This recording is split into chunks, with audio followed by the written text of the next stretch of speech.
I'd like to call to the stage a wonderful, wonderful thinker, chart maker, astronomer, mythologist, and poet, Abolghasem Esmailpour from Tehran.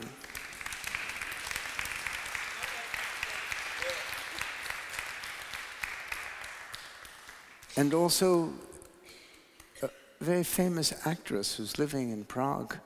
I don't know why she's here. Maybe for the atmosphere. Anyway, she's a wonderful actress. And she will have a conversation. She will read Esmailpour's poems in English. So, Azadeh, here we are. So, bless you. Bless you. Thank you very much. Stand, right and we'll fall. Come on now, people, let's get on the ball and work together. Smrt nás větří. A my větříme smrt. Smrt to je zrno, které rozséváme. Napsal íránský básník a profesor mytologie. Narodil se roku 1954 v Bábolu u Kaspického moře. Dnes působí na univerzitě v Teheránu. Jeho oborem je studium mýtů staré Mezopotámie, Babylonie, Asýrie a Perzie, ze kterých vychází i jeho umělecká tvorba. Z rozsáhlého díla si pro české publikum vybral verše ze své sbírky Koláž momentů. S perským básníkem hovoří Azadeh Mohammadi Kangarani, divadelní režisérka, herečka a televizní producentka. Narodila se roku 1979 v Teheránu, na tamnější univerzitě vystudovala dramaturgii. V roce 2008 se přestěhovala do Dubaje, v roce 2012 pak do Prahy. Města, které znala pouze z knih Milana Kundery.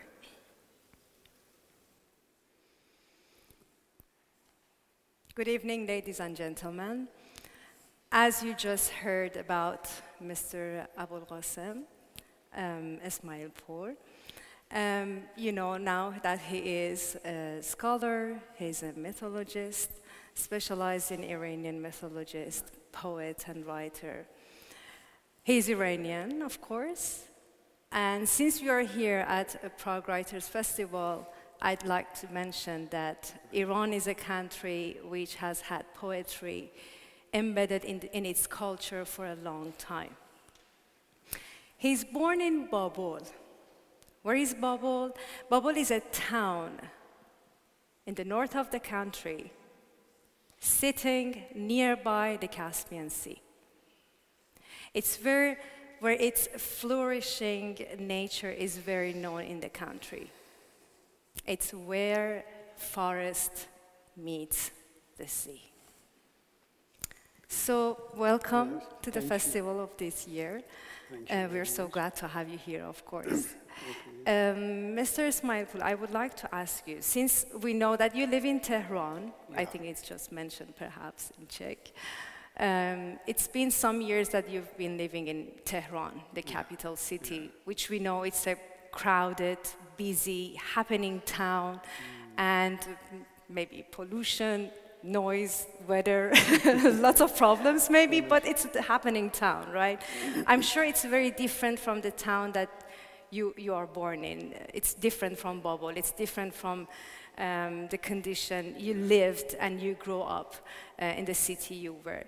So could you please tell us a bit more about your hometown, how long you were living there, and what is it that you miss there? Because now perhaps you don't have them in Tehran, you have other things in Tehran. How was it like, and what are you missing now? Okay, good evening, hello to everybody. I should thank Michael March, who invited me to Prague Writers Festival. I'm very happy I'm here. About your question, yes, I was born in the north of Iran, in the coast of Caspian Sea. that you have one side sea, Caspian Sea, and the other side jungles and forests, everywhere has natural landscapes. So I think that my interest in poetry is completely related with the natural sphere that I lived for the 20 years. 19 to 20 years, I lived in this pure nature, and I think that nature is poetry itself. Actually, from that part of Iran, there are many intellectuals coming, many artists we have from that area, many intellectuals we've got from that area. There is something with the weather, I don't know what is it, but we have interesting people coming from that area. There are many great intellectuals and poets. And Nima, who was the pioneer of modern Iranian poetry, is from north of Iran, my hometown a little bit. Yeah, I see. So I think that when you live, for example, when I was a child, I went to the riverside every day. So at that time, 60 years ago, that was pure nature.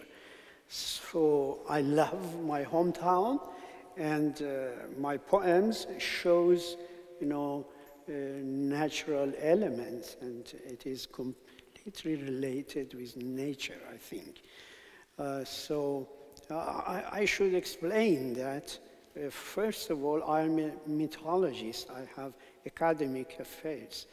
But you know that in Iran, every writer, every academic member is a poet too. Because Iran is a country of poetry.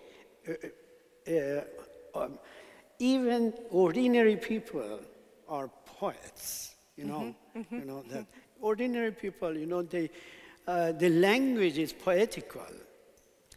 The Persian language is poetical, imagistic, so that's why I'm not a professional poet, although I have 4 volumes of poetry published in Tehran and selected into English.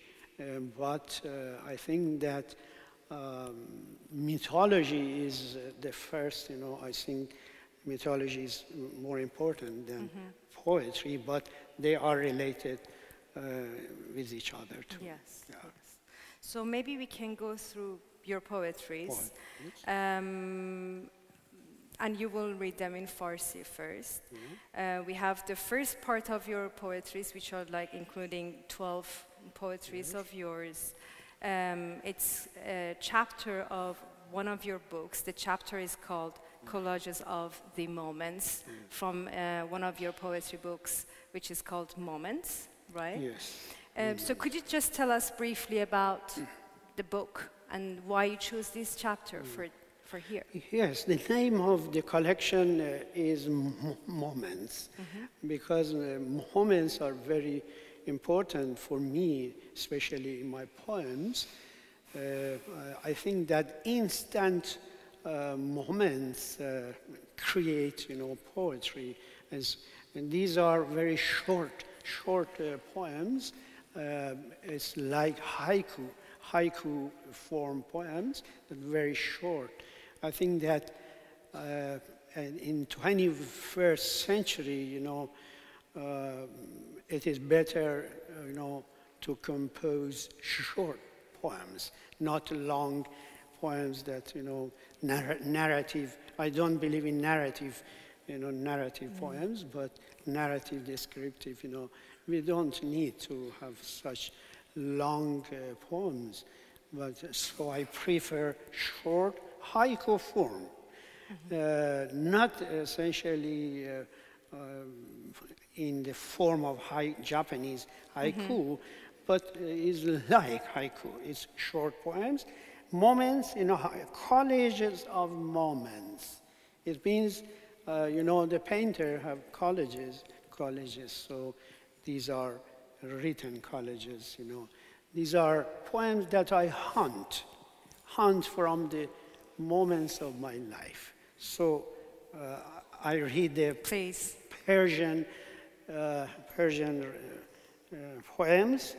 We say Farsi now, but in English, Persian is more famous than Farsi. So Farsi is a 3,000 years language. The background of this language is 3,000. Our first poet was Zoroaster. Zoroaster, the prophet, was the first Iranian poet that he wrote his book in poetry. So, these are 12 short poems. I read one by one. Colleges of moments, okay? Number 1. مرگ ما را می‌بوید ما مرگ را مرگ دانه است که بر زمین می‌کاریم بذر شر بذر رویا رویا خواهر زندگی است. Number 2. ماهی هستی است ماهی من اما چه کوچکم و ماهی چه بزرگ کهکشانم من اما چه کوچک چه دلتنگ. Number 3. جهان را ترک میگویم چه بیرون رانده شدم از کشتی بدرود ای گوی نور بر دست بدرود. Number 4. که مرا صدا زد پرنده یا سنگ ترانه یا مرگ بال ستاره یا زنجیره ماه فرشته سنگی. Number 5. سایه های مست می رقصند زیر دانه دانه باران و آسمان شعله ور است فردا را چتر خود می کنم باران را سر باز ایستادن نیست می بارد و می بارد بر قلب سنگ های قفل شده در دل بر صخره‌زار دیوان. Number 6. چشمهای تو دلواپسند ما قصه فراموش شده است و ببرهای زخمی در انتظار مرگ. Number 7. در جنگل ستاره ها عنکبوت راه می رود شب نمی میرد صبح منتظر است. Number 8. تکه تکه برف در دلم آب می شود شکوفه ها زنده می شوند از آبها بیدارند. Number 9. شکوفه ها تنها نیستند به ریشه های خود برمیگردند هیچ کس تنها نیست مسافرخانه تنهاست. Number 10. شعرهای من کلاژ لحظه هاست مثل شبنم بر روی برگ نیلوفر. Number 11. گورها چه آرامند، استخوان‌های من بیدار، بر امواج دریا تکه‌های درون مرا وزن می‌کنند. Number 12. جنازه ها را بشمارید تا دهان ماه مرثیه بخواند بر گورها. Thank you for the first part.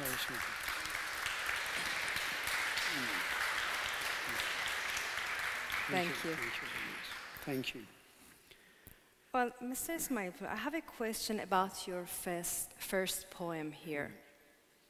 If I may, I just read it in English, just to remind the audience. It says, "Death smells us. We smell it too. Death is a seed we sow on the earth. The seed of evil, seed of dream.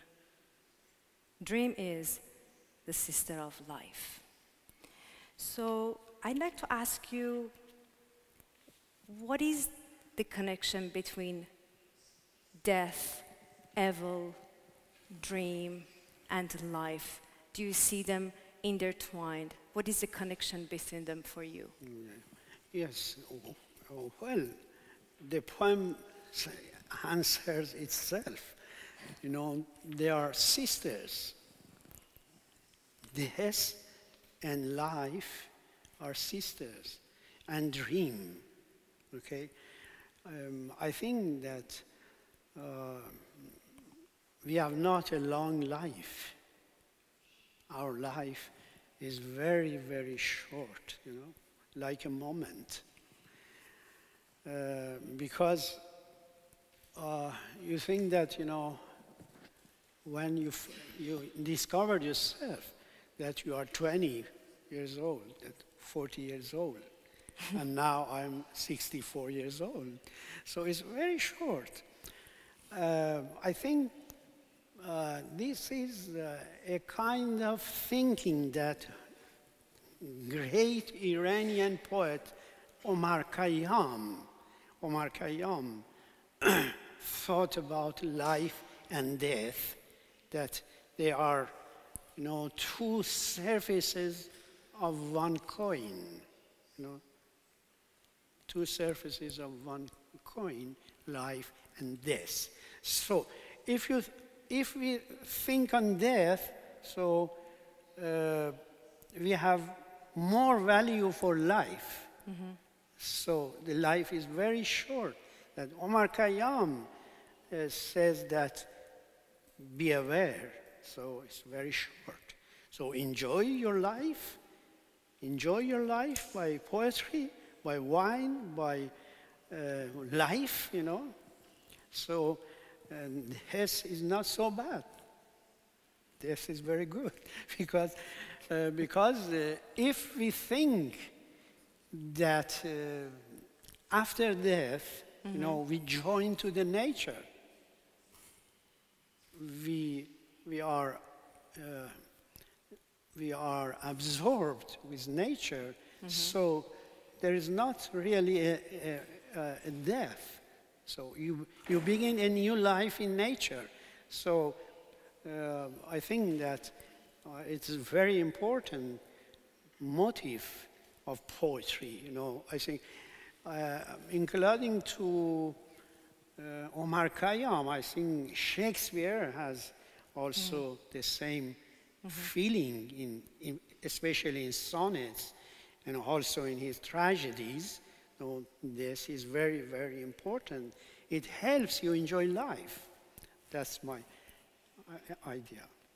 And it seems in your poetries you observe death as if it's very close. It's like a shadow, like following us. It's always there. We are surrounded by that. So either physically or mentally, it seems to be so close, but you don't seem that you're frightened. Yeah. I don't think. Are you? No. No. Yes, no. No. It's not important. Yes. So, which is good. You are brave enough. I enjoy my life more than before. So, but if I don't think on that, so maybe I enjoy less than. That's true. Yes. Yes. So I think the subject of poetry all over the world, the subject, the theme, the main theme, the motive of literature, I think there's 3 words: life, love, and death. So in every country, every great poet, insisted on these 3 major subjects of literature. So if you want to compose a poem, so you should know that this poem should be about these 3 key words. Yes. That's right. You just mentioned about the haiku style of your poetry, which is somehow interesting because when you do your scholar work, you work on myth, which has long history behind it. Yeah. There is a lot to say about it. Yeah. Or let's say, actually our culture does have to do more with talking. We might sound sometimes talkative people, but you would love to do this haiku form of poetry. What do you see as the benefit and advantage of this sort of working nowadays? Yeah. Well, it's a kind of, it's a kind of poem. So I prefer short poems, haiku form poems, because the tradition is in Iranian classical poetry. Most of the great poets like Hafiz and most of Sadi, yes, and also other poets, they prefer short lyric poems. And Omar Khayyam, of course, only 4 verses, yes, 4-line poems that we say robaiyat. Robai means 4-line poem. So this is a tradition. We have also long narrative poetry, classical poetry. But I prefer short poems because it affects more. Long poems, you can write a novel, you can write stories. But if you write poems, I prefer that it should be shorter and shorter because it is condensed. The concepts are condensed. If you don't want to have a short condensed poem, you can write a story. You can have a biography about your life.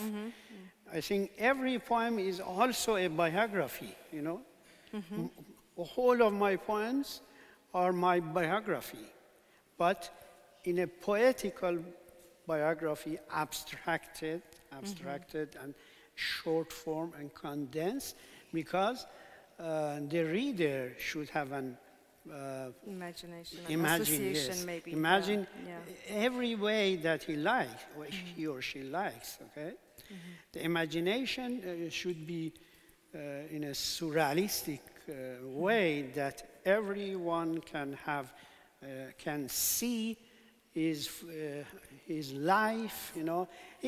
He or she can contact with you.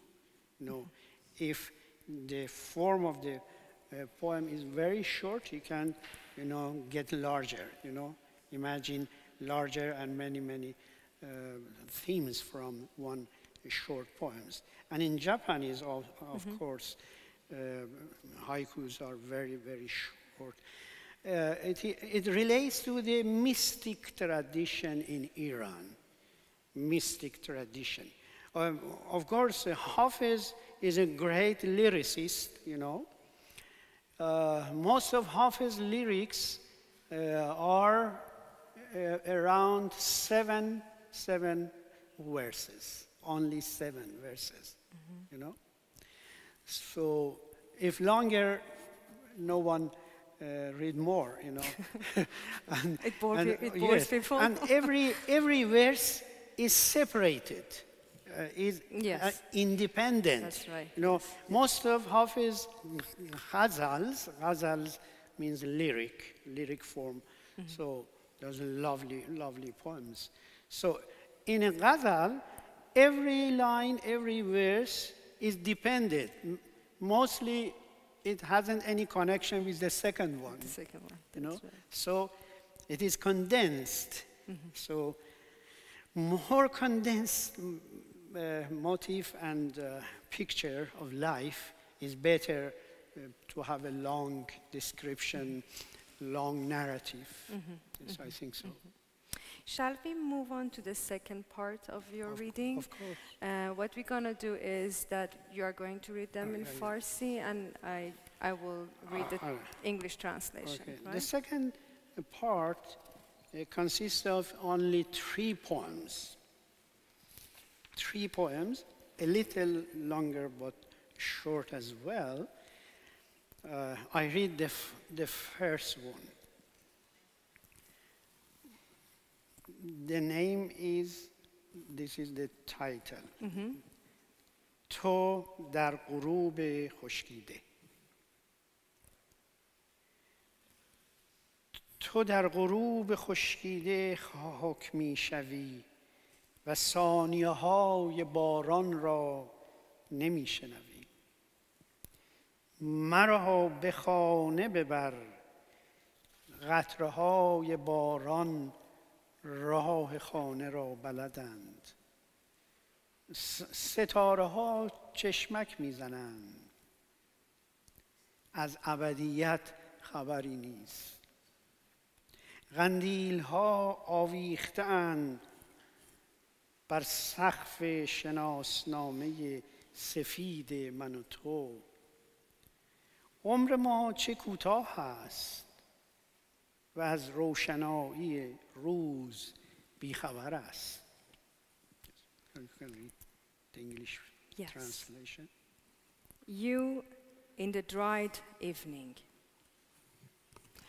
You are buried in the dried evening and do not hear the seconds of rain. Take me home. The drop of rain know the way. The stars are twinkling, no news from eternity. Icicles are hanging from the ceiling of our white identity cards.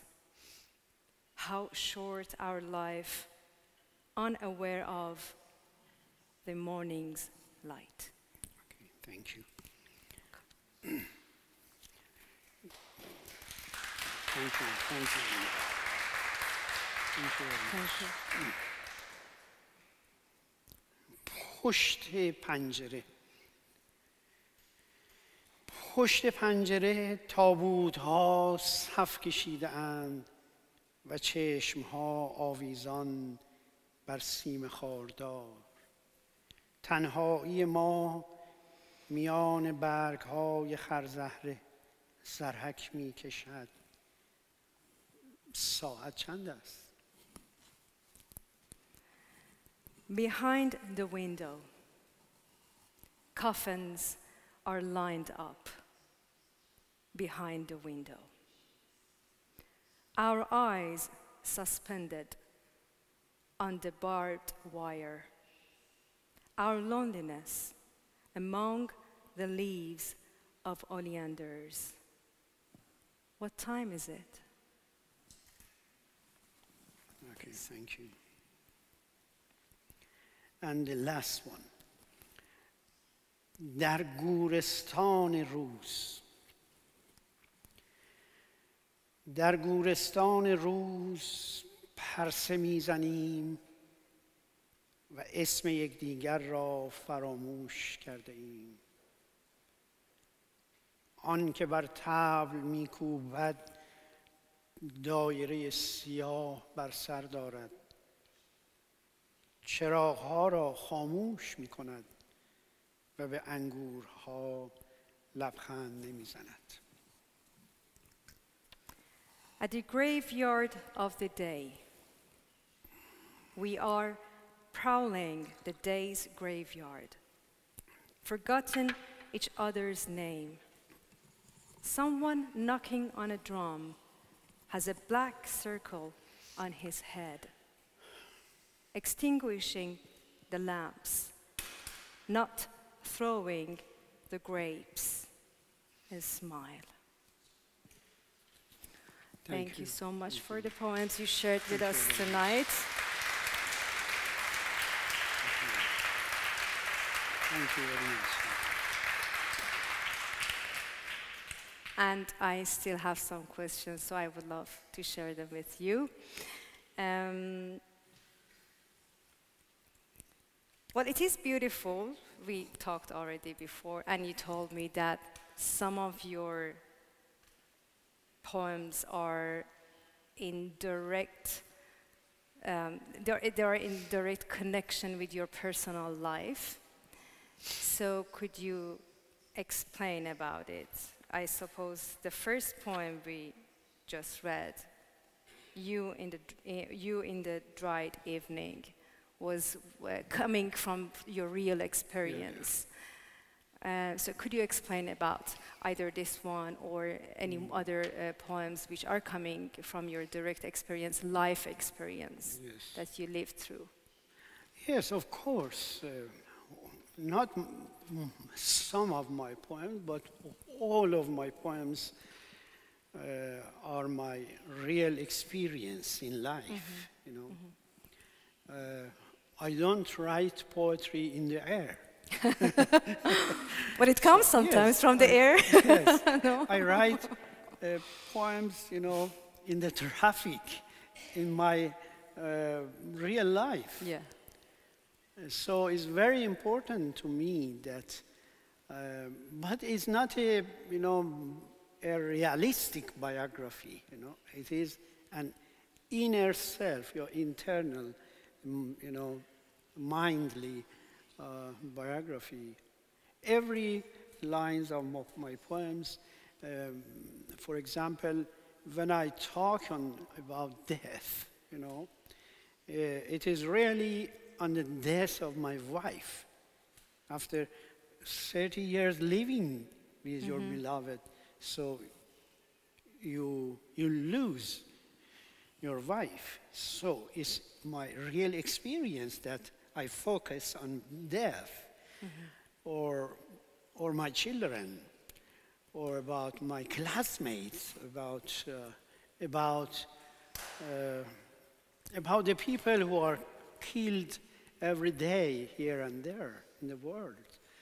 So I cannot forget everything. Everything is. So I should experience the real life, but my poems are not realistic. You know, it's a paradox. So if they are realistic, I think nothing. They are not poems. Poems, realistic poems or descriptive poems, I think that they are not successful. You know, it should, realities should go to the mind, you know, and change in a mythological way. You know, mythology is also related with imagine and symbols. So I create my myth, you know. I change real experiences into myth. To your but own these myth. are not real mythology, but these are my myth. Well, what is beautiful that you are doing is that you turned your experience into poetry. Many of us would have poetic experiences in our lives, but maybe less of us would make it into poetry because either we don't know how to make it or we just don't want it. But you are one of the ones who really take the real experience and put it in your poetry, which is very beautiful. Yes. Well, yes. I think the time of great poets is finished. You know, not in Iran, but everywhere in the world. So the era of great poets, you know, depended on the century, on the time. But at this time that you are bombarded with information, you know, the age of information, so you are forgotten everywhere. So everybody can be a poet, you know, if he writes his own personal experience, like singers in the streets. You know? You can present your music. You can, if it is good, you know, some listen to your music. So poetry in this century, I think, is like it, that you play music, or you write, you talk about your experiences, you talk about your life.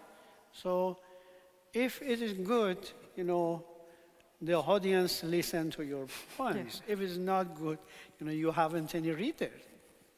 So I think so that in Iran, in my country, people love poetry, even at this time. People love poetry. For example, you go to the supermarket, you know, the man who is working in the supermarket reads a word, a verse to you to explain his products. So his poems are from Hafiz, Sadi, and great poets. So they memorize, you know, the great poems to explain their daily life, their daily, usually an ordinary life matters. Mr. Esmailpour, what is the characteristics of Iranian or Persian poetry? Let's say from the early days. Since you talked about melody and musicality in the language as well, how would you describe it? Iranian or Persian poetry, I think, is music. It's originally musical. That's the difference between Persian poetry and other countries' poetry. Here, music has a great role. We have a word for poet that means musician and poet. In ancient times, we had a job. We told Gosan. Gosan. Gosan is a poet and musician. You know, it hasn't two names. You know, it is a job. So I think Persian, the main characteristic of Persian poetry is its musical and its combination with painting. You know, so it is multiplied art. You should be a musician, you should be a painter or a calligraphist, and then you can read poems. So it was in old days? Yes, that's in how classical it was in old time. days. Yes, in classical time. So that's why we say Iran is the country of poetry, because it has the greatest in the world. In every, you know, methods or every kinds of poems, we have word poets. For example, Ferdowsi is a great epic writer, like Homer, okay? The Shahnameh or the Book of Kings is the greatest epic masterpiece in the world. So it's a kind of very strict, and very important, brave poems in Persia. And the second one, mystic poems. Mystic poets are lyricists, most of them have lyrics or ghazals. Ghazals are music itself. For example, I read one verse of Rumi, the great mystic and poet. So, ای عاشقان من از کجا عشق از کجا ای بیدلان من از کجا عشق. It's dancing, not poem, Or from Hafiz, I can read one verse that is music, اگر غم لشکر انگیزد که خون عاشقان ریزد من و ساقی با هم سازیم و بنیادش براندازیم. You can dance, especially with Rumi's ghazals, Rumi's lyrics. You can dance, and mystics in Konya in Turkey and in Iran in the classical time, they had a special mystic dance. Samo dance. Samo. Yeah. It is called Samo. That it is a mystic dance. This mystic dance is related to Persian poetry. That's why Persian poems have great tradition.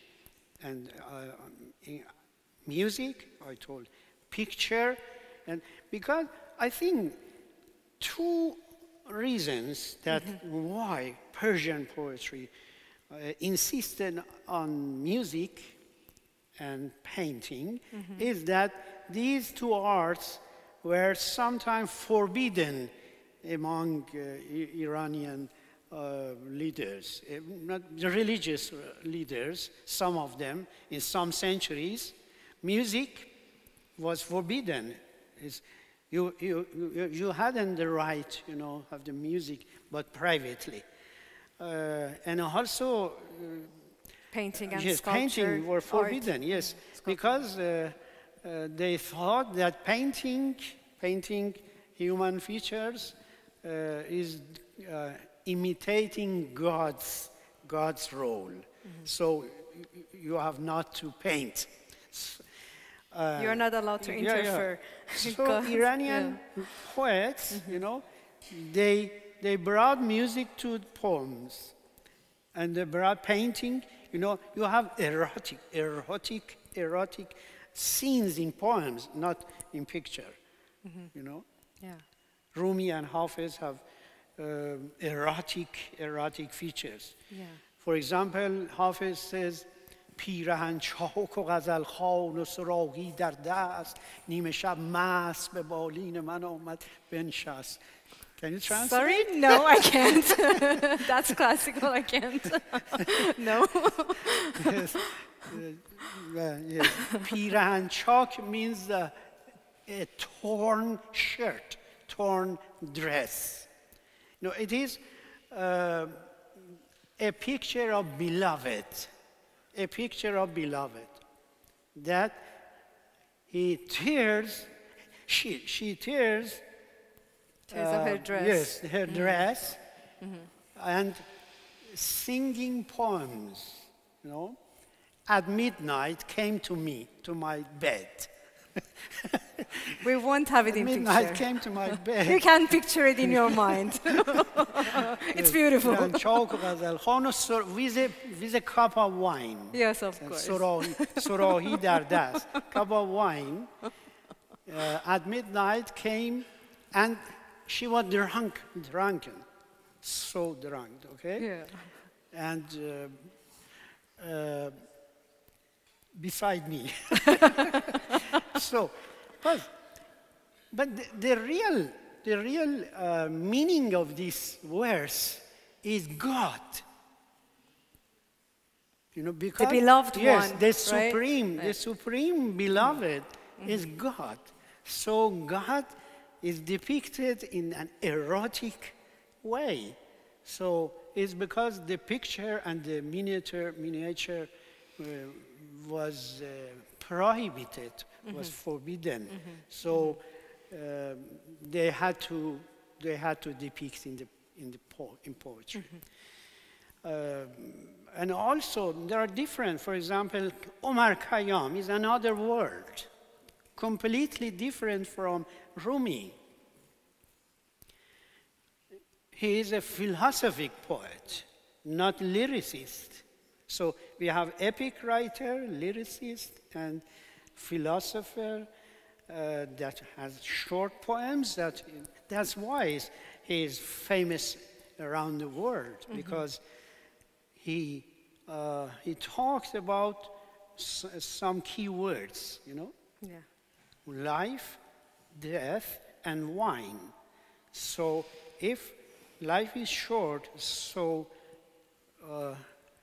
stick to the wine, you know, take your wine. Yes. But wine has also symbolic. You know, the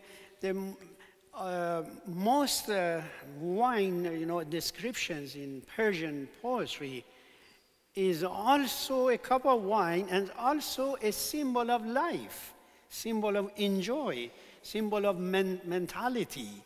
How about evil? Yes. How about evil? How about evil? Evil. How about evil? So, yes, evil. I think evil and good is a dualistic philosophy that Iranian culture is based on this dualism. You know that ancient Iranian culture was dualistic. Zoroaster and also Mani, the other had, even after Islam, you know, Satan and God. So this dualistic thinking is very important in our culture. So evil lives with us. There is a, you know, Iranian mythology that says now that we are living is the era of mixture of evil and goodness. You know, now our This era. is the current time. And evil will be with us. Don't worry. It will be with us. And at the end of the world, evil will pass away. So you have to see evil, but how can we see evil? It's very important, you know. Evil in your life, in everyday life. You have envy, pride, disgust, and every bad things, you know, connected to evil. What we say in Persian language, we say Ahriman. Ahriman is evil. Ahriman is a god. He's not a very ordinary character. He is a god. Evil is a god. So it's very important. Do you approach evil in your scholar work differently than your poetries? Is it a different? Yeah. In my academic work, I had a research on Manichaean mythology that the story is about the fight between the essence of evil and the essence of goodness. So this is an eternal battle, eternal battle. But on mythological mythological time, the world, you know, lasts only 12,000 years. Wow. Yes. Only 12,000 years. So 3,000 years, we are in the paradise. It's the first Yes, era, the right? first. Yeah. The second 3,000 years, creation. You have the sun, stars, people, everything, creation. Okay? Of the world, yeah. until this time, you are good. You live in a good situation. But the third 3,000 Ahriman, or the essence of darkness, the essence of evil, attacks to this world. And now this is the 3,000 years that we are living. We are in the middle of the so fight. evil, yes, evil has a great role in our life. So now, evil politicians, not all of them, of course, but most of them, evil-like. They are representative of Ahriman. So, real life. Yeah. So, you see, thousands of people are killed every day, every 10 years, every year. So these are evil. What Iranian dualistic think tell us and teaches us is that you should live a way to keep out, to push off. To keep it away. Yes, darkness.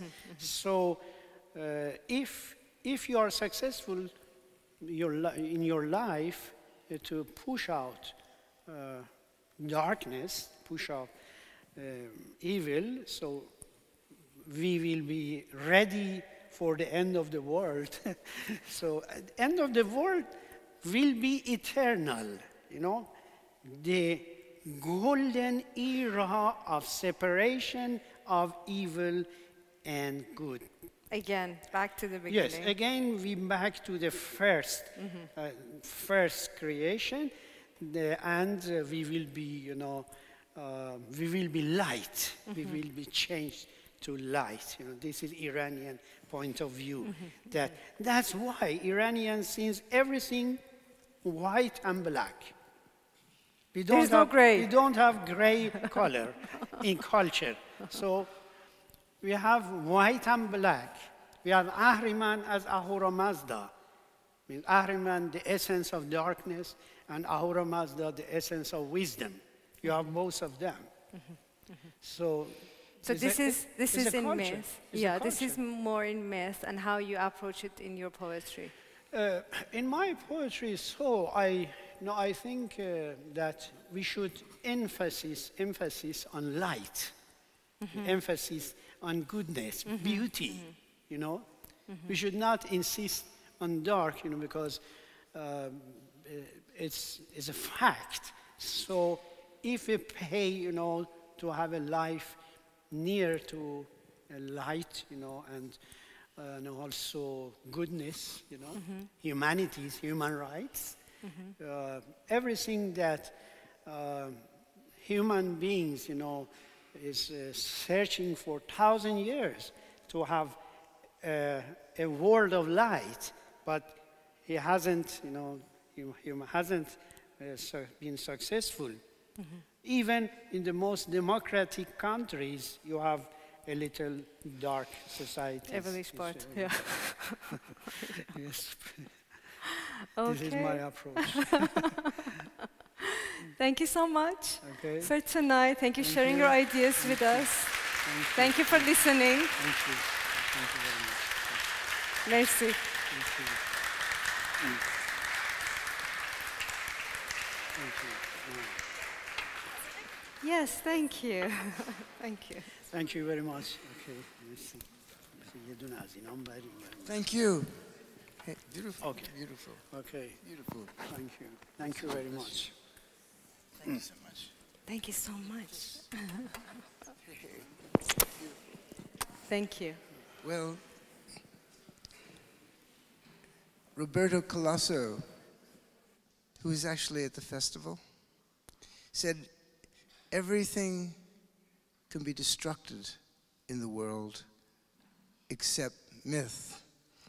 And he should have added poetry as well. So we thank you for a wonderful presentation. We thank you for the thoughts and for the beauty of the thoughts. And we're going to fight evil together. Together.